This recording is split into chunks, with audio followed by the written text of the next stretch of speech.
Chapter 19. It was told Joab, "Behold, the king is weeping and mourning for Absalom."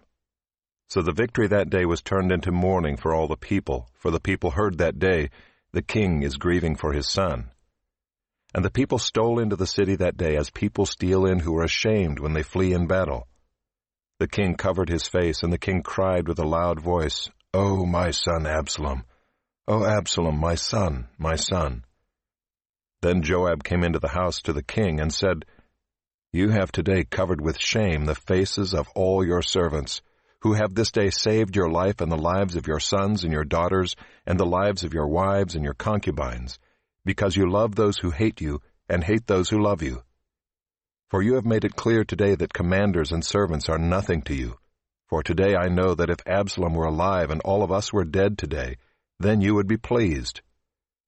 Now therefore arise, go out and speak kindly to your servants.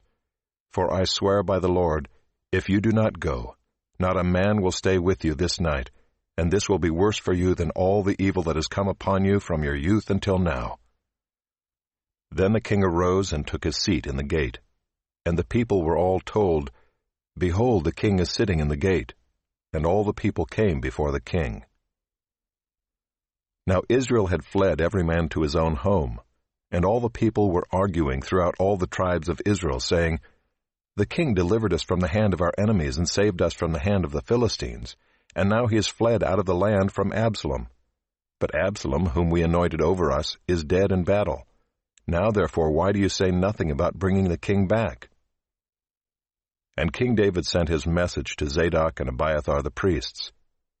"Say to the elders of Judah, why should you be the last to bring the king back to his house, when the word of all Israel has come to the king? You are my brothers, you are my bone and my flesh. Why then should you be the last to bring back the king? And say to Amasa, are you not my bone and my flesh? God do so to me and more also, if you are not commander of my army from now on in place of Joab." And he swayed the heart of all the men of Judah as one man, so that they sent word to the king, "Return, both you and all your servants." So the king came back to the Jordan, and Judah came to Gilgal to meet the king and to bring the king over the Jordan.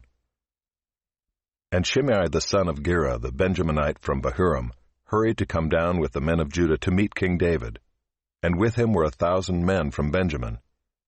And Ziba the servant of the house of Saul, with his 15 sons and his 20 servants, rushed down to the Jordan before the king. And they crossed the ford to bring over the king's household and to do his pleasure. And Shimei the son of Gera fell down before the king as he was about to cross the Jordan, and said to the king, "Let not my lord hold me guilty, or remember how your servant did wrong on the day my lord the king left Jerusalem. Do not let the king take it to heart. For your servant knows that I have sinned. Therefore, behold, I have come this day, the first of all the house of Joseph, to come down to meet my lord the king." Abishai the son of Zeruiah answered, "Shall not Shimei be put to death for this, because he cursed the Lord's anointed?" But David said, "What have I to do with you, you sons of Zeruiah, that you should this day be as an adversary to me? Shall anyone be put to death in Israel this day? For do I not know that I am this day king over Israel?" And the king said to Shimei, "You shall not die." And the king gave him his oath. And Mephibosheth the son of Saul came down to meet the king.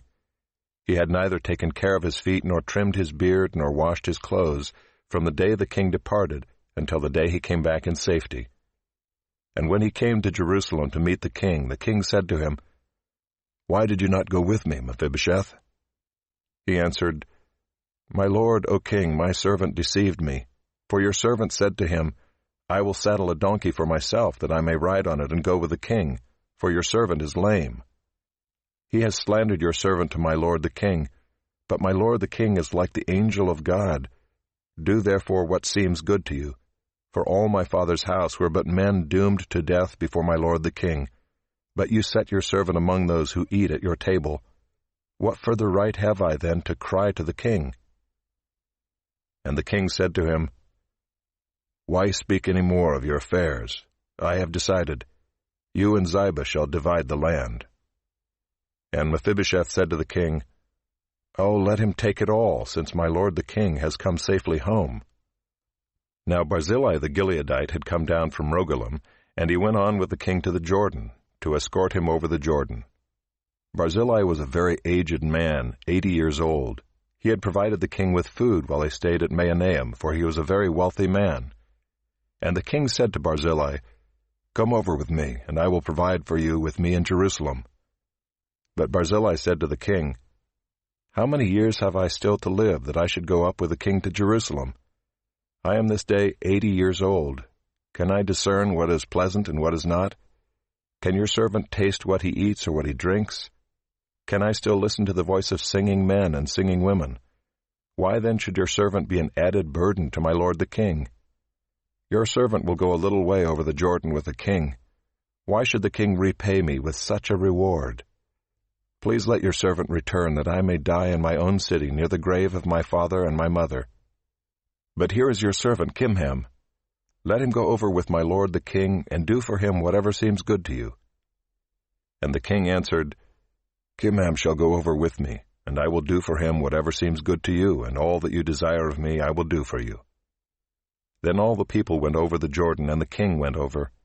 And the king kissed Barzillai and blessed him, and he returned to his own home. The king went on to Gilgal, and Kimham went on with him. All the people of Judah and also half the people of Israel brought the king on his way. Then all the men of Israel came to the king and said to the king, "Why have our brothers the men of Judah stolen you away and brought the king and his household over the Jordan, and all David's men with him?" All the men of Judah answered the men of Israel, "Because the king is our close relative, why then are you angry over this matter?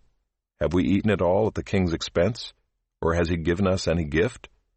And the men of Israel answered the men of Judah, "We have 10 shares in the king, and in David also we have more than you. Why then did you despise us?